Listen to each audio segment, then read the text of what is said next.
The wreckage of the human vessel drifted like a broken prayer through the void between stars, its hull scarred by plasma burns and twisted metal that should have been impossible to survive.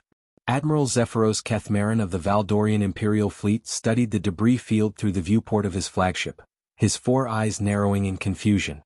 3 standard rotations ago, this same ship had single-handedly destroyed an entire squadron of his most advanced dreadnoughts before vanishing into hyperspace, leaving behind only questions and the bitter taste of unprecedented defeat. Salvage teams report the vessel is completely dead, Admiral, announced his tactical officer, Lieutenant Nixora Velthane, her crystalline voice carrying undertones of unease. No life signs, no power signatures. It appears to have suffered catastrophic system failure during its escape jump. Zephyros flexed his primary manipulator appendages, a gesture of deep contemplation among his species. In his 2 centuries of military service, he had never encountered anything like the human ship. Its design defied every principle of advanced starship engineering that the galaxy's elder races had perfected over millennia. Where Valdorian vessels were sleek monuments to mathematical precision, this human craft looked like it had been assembled by madmen using salvaged components and desperate ingenuity. "Prepare a boarding party," he commanded, his voice resonating through the bridge's crystalline communication matrix. "I want to understand how these primitives achieved what our greatest engineers deemed impossible." The boarding shuttle Luminous Talon approached the human wreck with cautious reverence. Chief Engineer Karath Dexminos led the expedition, his massive frame barely fitting through the shuttle's airlock as they docked with the alien vessel. The moment he stepped aboard, Karath felt his understanding of the universe shift beneath his feet like unstable ground. The interior of the human ship was a labyrinth of improvised solutions and brilliant madness. Conduits that should have carried different types of energy were jury-rigged together with materials Karath didn't recognize. Power distribution systems that violated fundamental laws of physics somehow functioned in perfect harmony. Most disturbing of all, the ship's central core appeared to be a fusion reactor that had been modified with technology from at least 6 different species, creating something entirely new. "By the eternal void," whispered Karath as he examined a section where human engineers had somehow integrated Zephyrian quantum processors with Thrakkery bioneural networks and what appeared to be their own primitive but ingenious mechanical systems. They didn't just build a ship. They created something that shouldn't exist. In the ship's command center, they discovered the body of the vessel's captain, a human female whose nameplate read, Captain Serafina Blackwood. Even in death, her face bore an expression of fierce determination. Scattered around her were data tablets covered in calculations that made Karatha's head spin. The humans hadn't just stumbled upon advanced technology. They had taken the discarded innovations of a dozen species and woven them together into something greater than the sum of its parts. "Admiral," Karatha's voice crackled through the communication array as he transmitted his preliminary findings. "You need to see this. The humans, they don't build ships the way we do. They don't follow our rules because they don't understand our limitations. And somehow that ignorance has made them more dangerous than anything we've ever faced." Zephyros studied the transmitted data with growing alarm. The human vessel's weapon systems were a patchwork of technologies that should have been incompatible, yet somehow they had achieved power outputs that exceeded his fleet's most advanced armaments. Their defensive systems were equally impossible, layering different types of shielding in ways that created unexpected synergies. "How many more ships like this do they have?" he asked, though he dreaded the answer. "Unknown, sir," Nixora replied, her voice tight with concern. "But intelligence reports suggest this was just one vessel from something they call the Terran Expeditionary Fleet. If they have more ships built with this same, unconventional approach."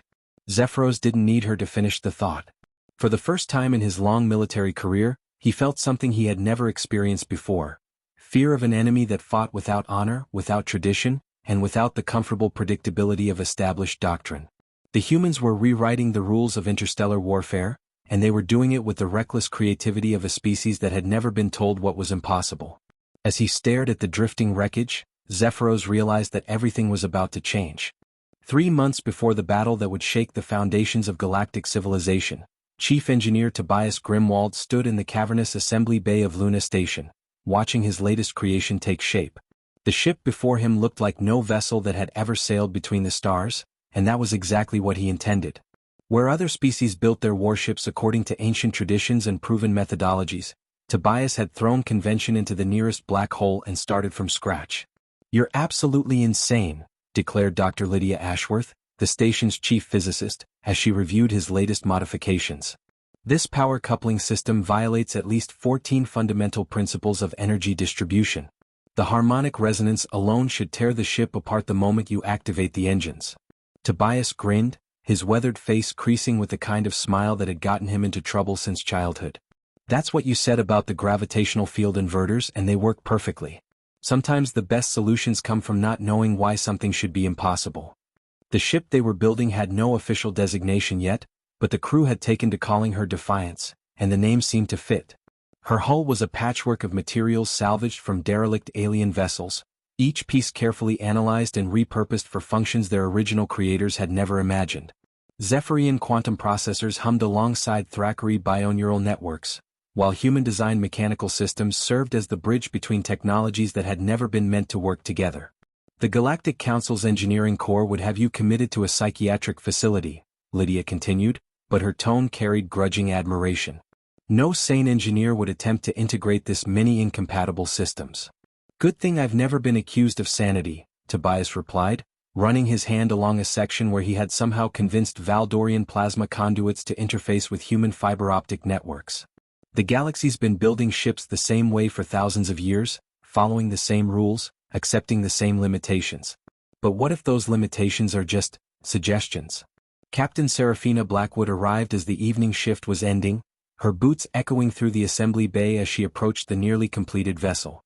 She had volunteered to command this experimental ship despite warnings from Fleet Command that it might explode the moment they tried to start the engines. Something about Tobias's mad genius appealed to her own unconventional nature. How much longer until she's ready for trials? Serafina asked, studying the ship's unusual configuration. The Defiance was smaller than a traditional cruiser but bristled with weapon systems that seemed to have been borrowed from a dozen different species and somehow made to work in harmony. 2 weeks for basic systems integration, Tobias replied, his eyes gleaming with the fervor of a true believer. Another month for full combat readiness. But Sarah, when she's finished, she'll be unlike anything the galaxy has ever seen.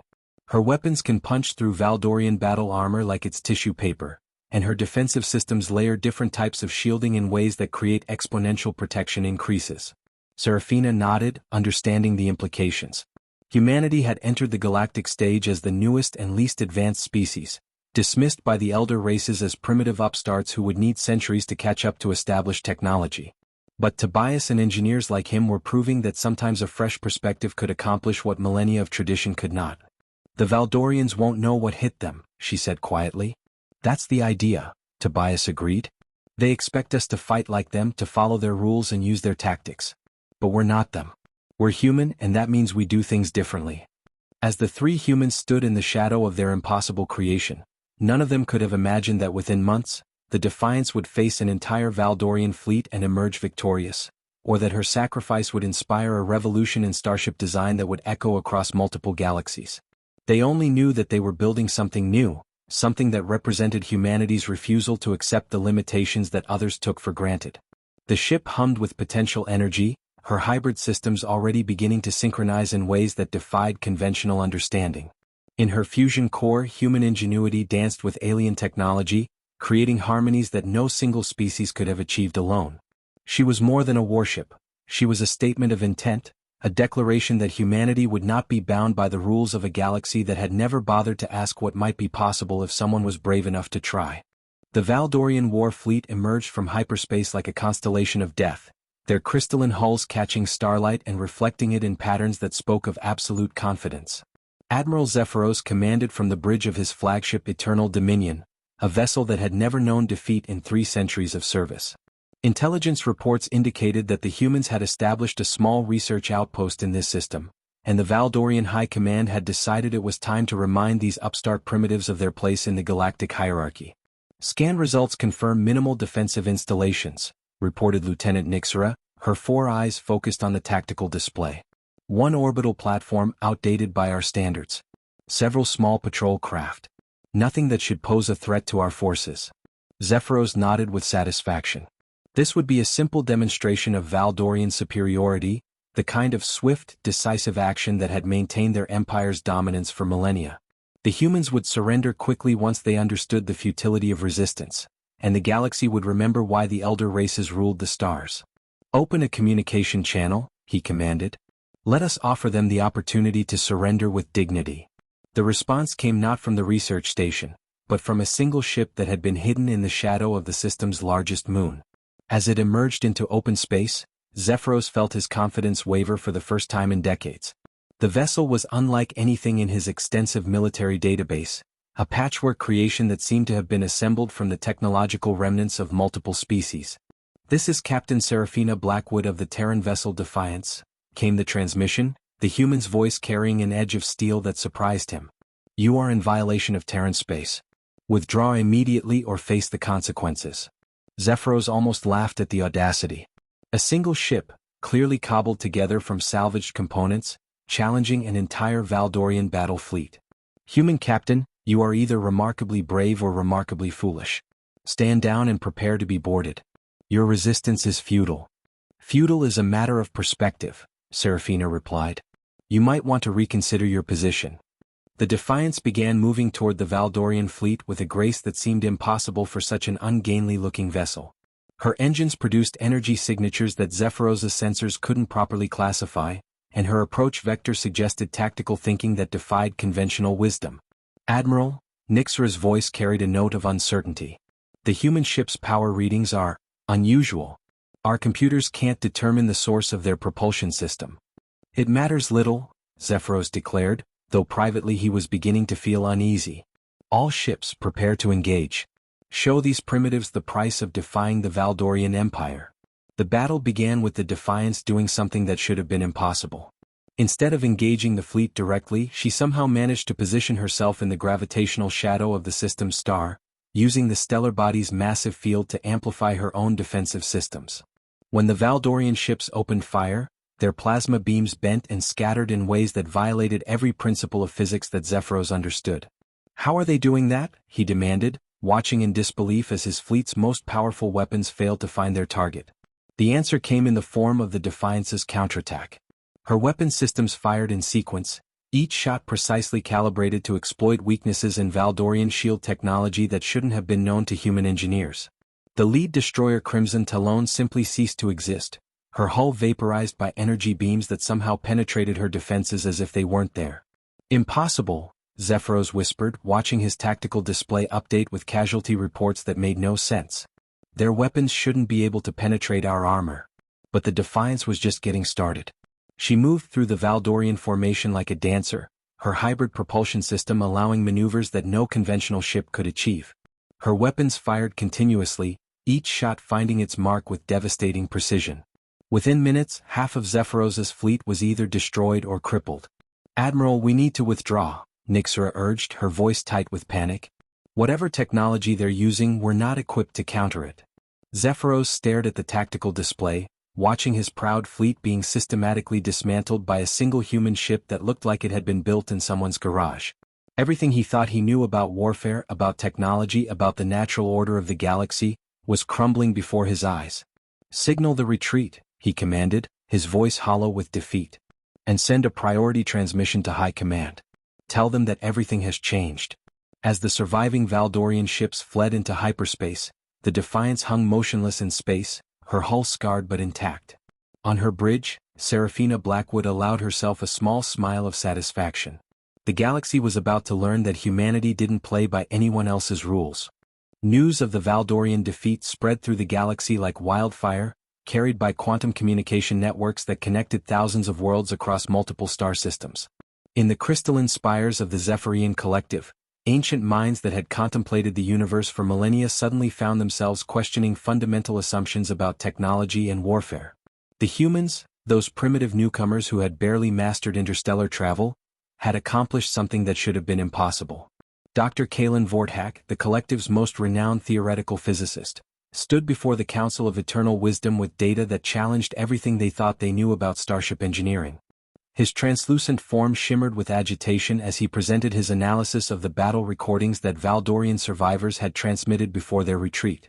"The human vessel demonstrates technological integration that violates our most basic understanding of system compatibility," he explained, his voice resonating through the council chamber's harmonic amplifiers. "They have somehow convinced Zephyrian quantum processors to interface directly with Thackeray bioneural networks, creating computational synergies that our own engineers deemed theoretically impossible. Elder Mistral Zenthara, whose consciousness had guided the collective for over 2,000 years, focused her ancient attention on the data streams flowing through the chamber's crystalline matrix. "Show us the weapon systems analysis," she commanded, her mental voice carrying the weight of eons. The holographic display shifted to show the Defiance's armament configuration, and even the Elder's vast experience couldn't prepare her for what she saw. The humans had taken weapon technologies from 6 different species and somehow made them work in perfect harmony. Valdorian plasma cannons fed energy into Thrakari bioelectric amplifiers, which then channeled that power through human-designed focusing arrays that shouldn't have been able to handle such massive energy loads. "This is not mere technological advancement," Dr. Vorthak continued, his form flickering with excitement and fear. "This represents a completely different approach to engineering. Where we seek perfection through refinement and adherence to established principles, the humans appear to embrace chaos and contradiction, somehow finding order in what should be impossible combinations." Meanwhile, in the biomechanical depths of the Thrakari symbiosis, Queen Mind Zerafina felt her collective consciousness recoil from the implications of the human victory. Her species had spent millennia perfecting the integration of biological and mechanical systems, creating ships that were as much living organisms as technological constructs. Yet somehow, these humans had taken Thrakari bioneural networks and made them work with purely mechanical systems in ways that her greatest bioengineers couldn't comprehend. "Summon the War Shapers," she commanded through the neural link that connected her to every member of her species. "If the humans can achieve such integration, we must understand their methods before they turn their attention to our territories."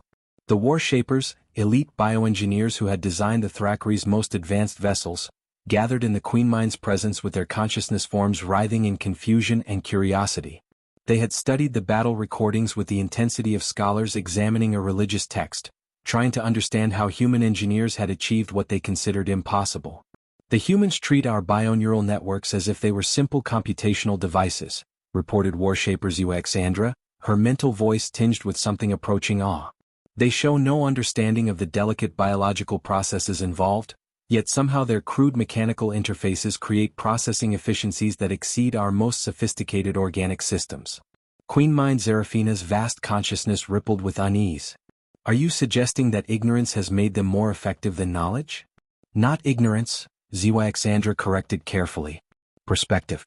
They see our technology not as sacred biological art, but as tools to be adapted and improved.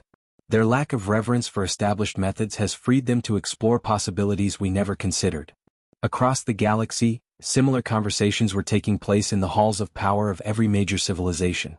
The Carathian Trade Federation, whose merchant fleets had dominated interstellar commerce for centuries, suddenly found themselves questioning whether their sleek, efficient vessels could stand against human ingenuity.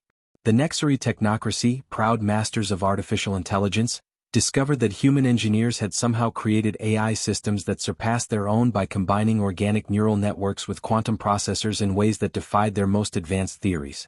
But it was in the war rooms of the Valdorian Empire that the true scope of the crisis became clear. Admiral Zephyros stood before the Imperial War Council, his 4 eyes dim with the weight of defeat as he delivered his report to the assembled military leadership. The holographic display showed the Defiance in all her impossible glory, her hybrid systems glowing with energies that their best scientists couldn't explain. "The humans don't build ships," he said quietly, his voice carrying the authority of someone who had witnessed the impossible. "They create amalgamations. They take our discarded technologies, our failed experiments, our abandoned prototypes, and somehow weave them together into something greater than any of us achieved alone."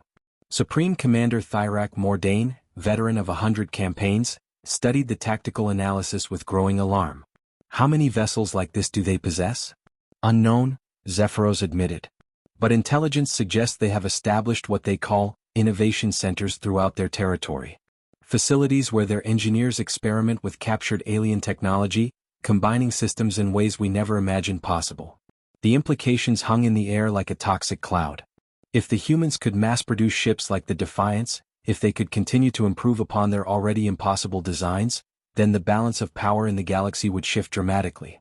The elder races, with their ancient traditions and established methodologies, might find themselves obsolete overnight. "We need to understand their methods," Supreme Commander Mordain declared. "Capture one of their engineers. Study their techniques. Learn how they achieve these impossible integrations. But even as the Valdorian Empire began planning desperate measures to counter the human threat, reports were arriving from across their territory of strange new ships appearing in human space. Vessels that looked even more impossible than the Defiance, incorporating technologies from species that hadn't even made contact with humanity yet. Somehow, the humans were acquiring and adapting alien technology faster than anyone thought possible. In the depths of space, construction continued on humanity's next generation of starships. Engineers like Tobias Grimwald worked with fevered intensity, driven by the knowledge that their unconventional methods had given humanity an unprecedented advantage. They were no longer just building ships. They were rewriting the fundamental rules of what was possible in the vast darkness between the stars. The galaxy would never be the same. 6 months after the Defiance had shattered Valdorian confidence, the Titan shipyards orbiting Earth hummed with activity that bordered on controlled chaos. Chief Engineer Tobias Grimwald moved through the construction bays like a conductor orchestrating a symphony of impossible engineering, his latest creations taking shape around him in defiance of every principle the galaxy held sacred. The Prometheus class is ready for final systems integration, announced Dr. Elena Vasquez, Tobias's newest protégé, as she gestured toward a vessel that looked like it had been designed by someone who had never heard the word impossible. The ship's hull incorporated living Thackeray biometal that could repair itself, Zephyrian quantum cores that existed in multiple dimensions simultaneously, and human-design neural networks that somehow convinced all these incompatible systems to work in perfect harmony. Tobias nodded with satisfaction, his weathered hands running calculations on a tablet that displayed equations no single species should have been able to solve. What about the weapon systems? That's where things get interesting, Elena replied, her eyes bright with the fervor of discovery. We've managed to integrate Carathian plasma technology with Nexary AI targeting systems and our own gravitational manipulation arrays.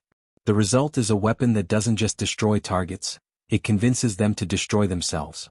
The implications were staggering. Where the Defiance had been a proof of concept, the Prometheus class represented the full flowering of human engineering philosophy. These ships didn't just combine alien technologies, they created entirely new forms of physics through the sheer audacity of their design. Sir, interrupted Lieutenant Commander Marcus Chin, approaching with a data pad that glowed with urgent priority markers. We're receiving reports from our deep space monitoring stations. The Valdorians aren't the only ones taking notice of our activities. Tobias accepted the pad and felt his blood chill as he read the intelligence reports. A coalition was forming, not just the Valdorian Empire but the Zephyrian Collective, the Thackeray Symbiosis, even the normally neutral Carathian Trade Federation. For the first time in galactic history, the elder races were setting aside their ancient rivalries to face what they perceived as an existential threat to the established order. They're calling it the Stability Accord, Marcus continued. Their stated goal is to preserve the natural technological hierarchy and prevent dangerous experimentation that threatens galactic security. Elena laughed, but there was no humor in the sound. They're afraid. For thousands of years, they've maintained their dominance by controlling the pace of technological advancement. We've shown them that their careful, methodical approach isn't the only way, or even the best way. Tobias studied the tactical projections, his mind already racing through possibilities and countermeasures. The combined fleets of the Stability Accord represented the largest military force ever assembled in galactic history. Traditional tactics would be suicide against such overwhelming numbers. Good thing we don't believe in traditional tactics, he murmured, his lips curving in a smile that had terrified alien engineers across multiple star systems. Elena, how quickly can we accelerate the Prometheus production schedule? If we push the fabrication systems to their limits and skip some of the safety protocols. She paused, calculating rapidly. 3 weeks for the first squadron. Maybe 2 if we're willing to accept some risk. Do it, Tobias commanded. And send a message to all our innovation centers. It's time to show the galaxy what happens when you try to put limits on human creativity. Across human space, the response was immediate and overwhelming. On Luna Station, engineers worked around the clock to complete the Icarus-class interceptors, ships so fast they could outrun their own weapon discharges. In the asteroid belt facilities, the massive Atlas-class dreadnoughts took shape, vessels that incorporated gravitational manipulation technology reverse-engineered from ancient precursor artifacts that the elder races had deemed too dangerous to study. But perhaps the most audacious project was taking place in the hidden shipyards of Proxima Centauri, where a team led by Dr. Sarah Blackthorne was attempting something that even Tobias considered insane. They were building a ship that didn't just combine alien technologies. It incorporated living representatives of multiple species into its very structure, creating a vessel that was part machine, part organism, and part something entirely new. The synthesis is more than a ship, Sarah explained to the assembled team of human and alien volunteers who had agreed to become part of the vessel's consciousness. She's a new form of life, one that represents the ultimate expression of cooperative evolution. Among the volunteers was Kethmiran Ziwax, a Thrakari bioengineer who had defected from the symbiosis after witnessing human innovation firsthand. His consciousness would merge with the ship's bioneural networks, providing insights that no purely human crew could achieve. "Your species terrifies the galaxy," he admitted to Sarah as the integration process began. "Not because you are powerful but because you refuse to accept that anything is impossible. You take our greatest achievements and use them as starting points for even greater impossibilities." As the synthesis came online, her hybrid consciousness reaching out to touch the minds of her crew, something unprecedented happened. The ship began to dream, not the simple computational processes of artificial intelligence, but genuine dreams filled with visions of technologies that didn't yet exist and possibilities that no single species had ever imagined. The galaxy was about to discover that humanity's greatest weapon wasn't their ships or their weapons, but their absolute refusal to accept the limitations that others took for granted. The Stability Accord was mobilizing to preserve the old order, but they were already too late. The cascade of innovation that humanity had unleashed couldn't be stopped by force or diplomacy. Change was coming whether the galaxy was ready or not. The battle for the Kepler 442 system began not with the thunder of weapons fire, but with the eerie silence of two fundamentally different philosophies of warfare facing each other across the void. Admiral Zephyros commanded the largest fleet ever assembled in galactic history, over 3,000 vessels representing the combined might of the Stability Accord.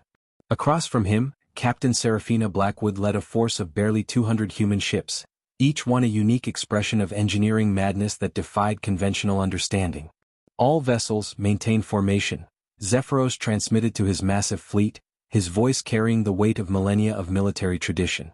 "We will demonstrate to these humans the futility of challenging the established order." But as the human fleet began to move, Zephyros felt his confidence waver. The ships didn't advance in any recognizable formation. Instead, they seemed to dance through space in patterns that hurt to watch, their movements synchronized in ways that suggested a level of coordination that should have been impossible without a unified command structure.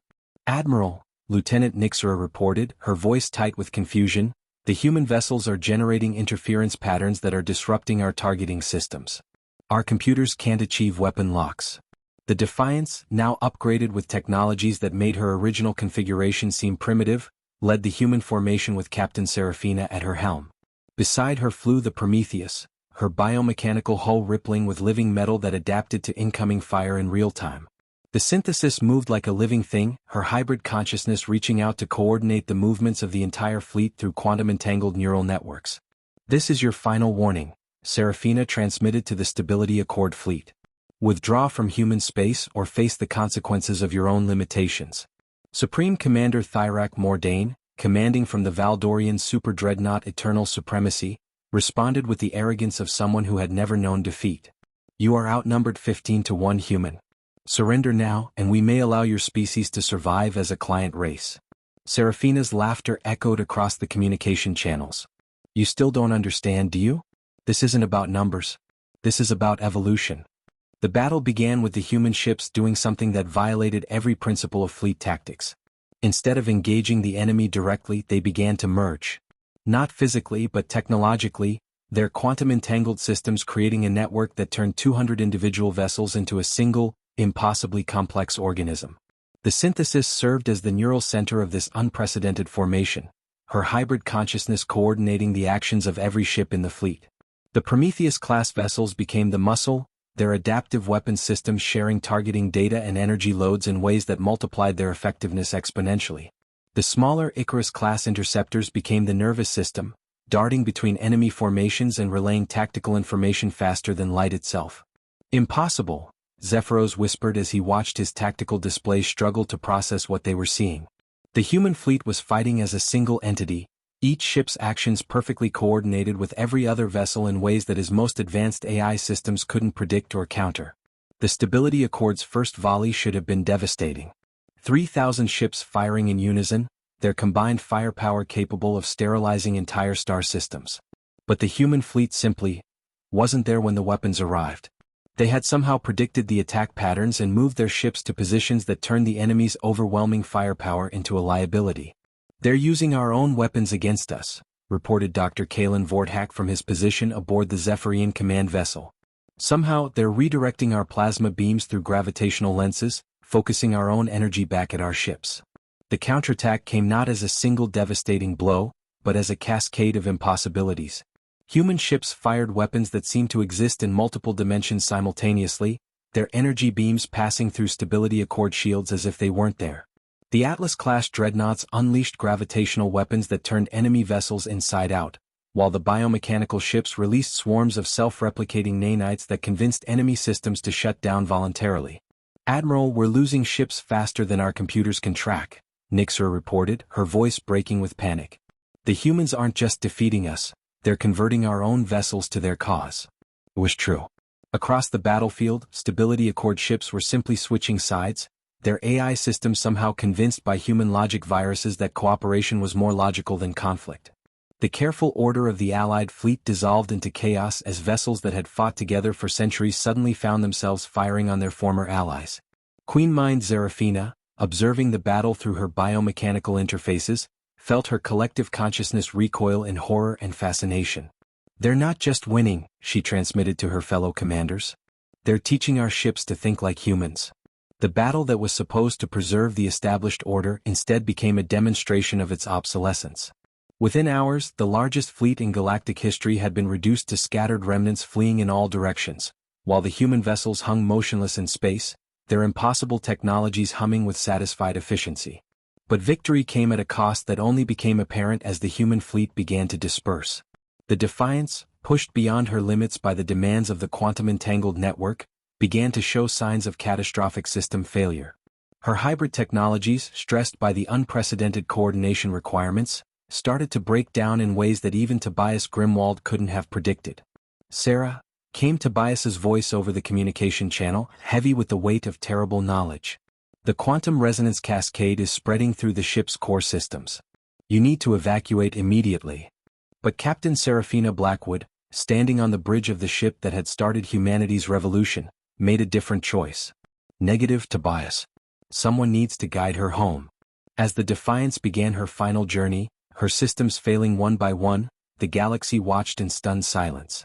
The ship that had changed everything was dying, but her legacy would live on in every impossible vessel that humanity would build in the years to come. The funeral for Captain Serafina Blackwood took place not on Earth, but in the vast construction bay where the Defiance had first taken shape. Her ship, too damaged to repair but too important to scrap, had been converted into a memorial that served as both monument and inspiration. Engineers from across human space, and increasingly from other species as well, came to study the vessel that had changed the course of galactic history. Tobias Grimwald stood before the assembled crowd, his weathered face bearing the weight of loss and the burden of legacy. In the months since the Convergence War, he had become something he had never wanted to be, a symbol of human ingenuity, a living reminder of what was possible when conventional wisdom was abandoned in favor of impossible dreams. "Serafina used to say that the universe was full of rules that nobody had bothered to question," he began, his voice carrying clearly through the bay's acoustic systems. "She believed that the word, impossible, was just another way of saying nobody's tried hard enough yet." In the audience, representatives from dozens of species listened with expressions ranging from awe to bewilderment. The Stability Accord had officially dissolved 3 months after their defeat, replaced by something unprecedented in galactic history, the Cooperative Innovation Initiative. For the first time, the elder races were actively seeking to learn from humanity rather than simply dismissing their methods as primitive chaos. Dr. Kalen Vorthak of the Zephyrian Collective had spent the past year working alongside human engineers, his ancient mind struggling to adapt to concepts that challenged everything he thought he knew about physics. "Your species has taught us that knowledge without imagination is merely data," he had written in his latest research paper. "The humans show us that true understanding comes not from perfecting what we know, but from daring to explore what we don't." Queen Mind Zerafina had gone even further, volunteering her own consciousness to be integrated into the next generation of human-designed vessels. The experience had fundamentally changed her understanding of what it meant to be alive, to think, to dream of possibilities that existed beyond the boundaries of any single species' imagination. But perhaps the most profound change had come from an unexpected source. Admiral Zephyros, the Valdorian commander who had first encountered human engineering genius, had resigned his commission to join Tobias's research team. His military mind, trained in the rigid doctrines of traditional warfare, had been completely transformed by exposure to human innovation.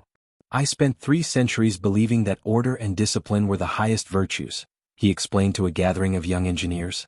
"The humans taught me that chaos and creativity could achieve what millennia of careful planning could not. They showed me that sometimes the best way to solve a problem is to ignore everything you think you know about it." As Tobias continued his eulogy, holographic displays throughout the bay showed the current state of human shipbuilding. The Defiance had been just the beginning. Now, vessels like the Transcendence incorporated technologies from over 30 different species, creating ships that existed partially in normal space and partially in dimensions that most civilizations didn't even know existed. The Evolution-class vessels could literally adapt their own design in real time, growing new capabilities as they encountered new challenges. "But our greatest achievement," Tobias said, his voice growing stronger, "isn't any single ship or technology. It's the idea that we've spread throughout the galaxy, the understanding that progress comes not from perfecting the past, but from embracing the impossible future." In the months following the memorial service, that philosophy continued to spread like a benevolent virus through galactic civilization. The rigid hierarchies that had dominated interstellar politics for millennia began to crumble as younger generations of aliens embraced human-style innovation. Ancient species that had stagnated for thousands of years suddenly found themselves experiencing technological renaissances as they learned to question their own fundamental assumptions. The Carathian Trade Federation, once focused solely on efficient commerce, began experimenting with ships that could exist in multiple star systems simultaneously, revolutionizing interstellar trade. The Nexari technocracy discovered that their artificial intelligences became exponentially more creative when they were taught to embrace uncertainty rather than seek perfect logical solutions. But it was in the deep reaches of unexplored space that humanity's true legacy became apparent. Ships bearing the impossible designs pioneered by engineers like Tobias began making contact with civilizations that had never been reached by conventional vessels. The Wanderer, a ship that existed primarily as a quantum probability rather than solid matter, established first contact with beings that lived in the spaces between dimensions. The Dreamer made peaceful contact with a machine intelligence that had been waiting for millions of years for someone creative enough to understand its language. Dr. Elena Vasquez, now leading humanity's most advanced research facility, stood in her laboratory surrounded by technologies that would have been considered magic just a few years earlier. Her latest project involved creating ships that could think themselves into existence, vessels that existed first as pure imagination before gradually becoming real through the application of quantum consciousness principles. "Serafina was right," she murmured to herself as she watched her latest creation take shape in the fabrication chamber. "The universe really is full of rules that nobody bothered to question." The ship emerging from the quantum foam looked like crystallized starlight, its hull composed of materials that existed in a state of controlled impossibility. It would be crewed not by humans or aliens, but by hybrid consciousnesses that represented the best aspects of multiple species working in perfect harmony. As the years passed, the galaxy transformed in ways that no single species could have imagined. The rigid boundaries between different forms of life began to blur as consciousness itself became a technology that could be shared, modified, and improved. Ships became living entities, weapons became tools of creation rather than destruction, and the very concept of impossible gradually faded from galactic vocabulary. But in the memorial bay where the Defiance rested, Tobias Grimwald continued his work, surrounded by engineers from dozens of species who had come to learn the most important lesson humanity had to offer: that the greatest discoveries came not from following established paths, but from having the courage to create entirely new ones. The ship that had started it all sat silent in her cradle, her impossible systems finally at rest. But her legacy lived on in every vessel that dared to defy convention, in every engineer who chose creativity over caution, and in every consciousness that refused to accept the limitations others took for granted. The galaxy had learned to dream, and those dreams were reshaping reality itself, one impossible ship at a time. In the end, humanity's greatest gift to the universe wasn't their technology or their weapons. It was their absolute, unshakable belief that anything was possible if you were brave enough to try. And in the vast darkness between the stars, new impossibilities were being born every day.